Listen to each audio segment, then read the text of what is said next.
Welcome to the 40th tutorial in Python.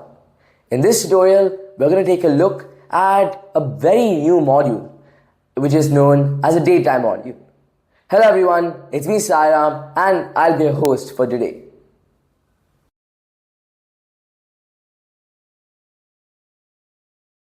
The datetime module is built into Python and there is no need to install anything. Just import it like this. Import, as usual with any module, and the name of the module, datetime. So this datetime module gives us access to classes which we'll look at in the future, and these classes include datetime.date, datetime.time, and much more.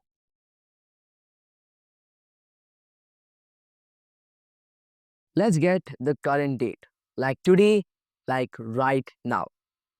First, we import datetime and we put today is equal to datetime, the name of the module, dot date, which is the name of the sub module inside the module, and today. So when we run this, it prints 2025 0618.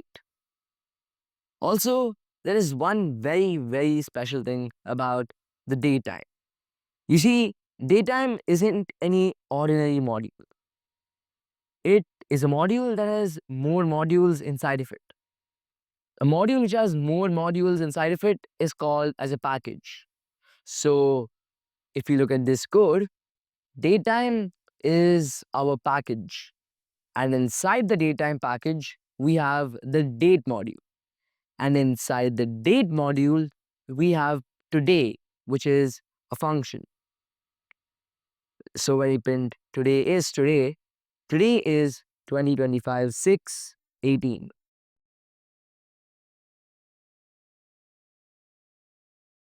What if you want to print the year, the month, or day in a specific date? So first we keep the value today and we want to see the year. So we put dot year after it, today dot month, today dot day. So when we run this, it prints year 2025, month 6, day 18.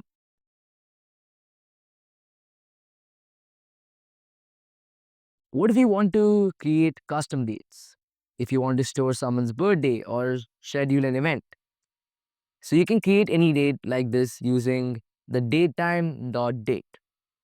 First we import datetime and then we use datetime.date as before, but there's a difference.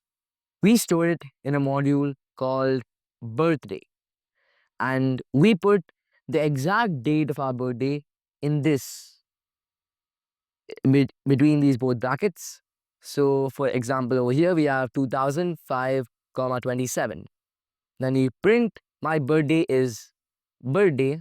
So when you run this, it shows us my birthday is 2005, 2000 in the month of May on 27th.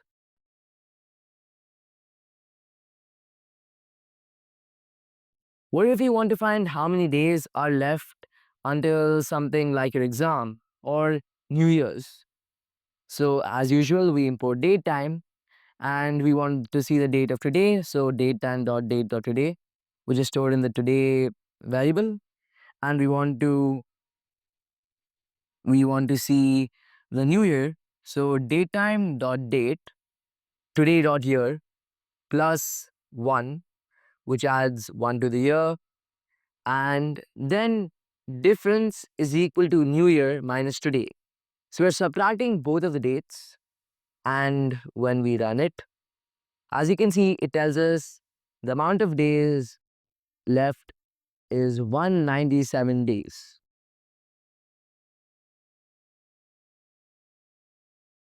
By default, the dates in the datetime module look like the year, the month, and the date, and they're separated by hyphen. Now, what if you want to change the way it looks? You can format it using string ft time. So string f time or string format time is used to format the time according to our liking. And there are different format options. So first we store today's date in a variable which is called today. Now we print formatted date, colon, comma. So this is where the user is going to see the date. Today dot string format time percentage %a. So keep in mind this will not print percentage %a, percentage %b, percentage %d, percentage %y, but is instead used to format the date. So percentage %a stands for full weekday name, percentage %b stands for full month name, and percentage %d stands for day. And usually in the datetime format, the days start from 0. So Sunday is 0, Monday is 1. So it goes on like that. And Saturday is 6, not 7. And percentage %y makes the year 4 digits. So when we run this, as you can see, Wednesday, comma, June 18, comma, 2025. So it prints percentage %a, which is the full weekday name, and gets its output Wednesday. Then percentage %b, which is the full month name, and gets its output June. Percentage %d, which prints the day, June 18, and percentage %y, which prints the year in 4 digits. If this video helped you understand dates in Python, make sure to subscribe and hit the like button.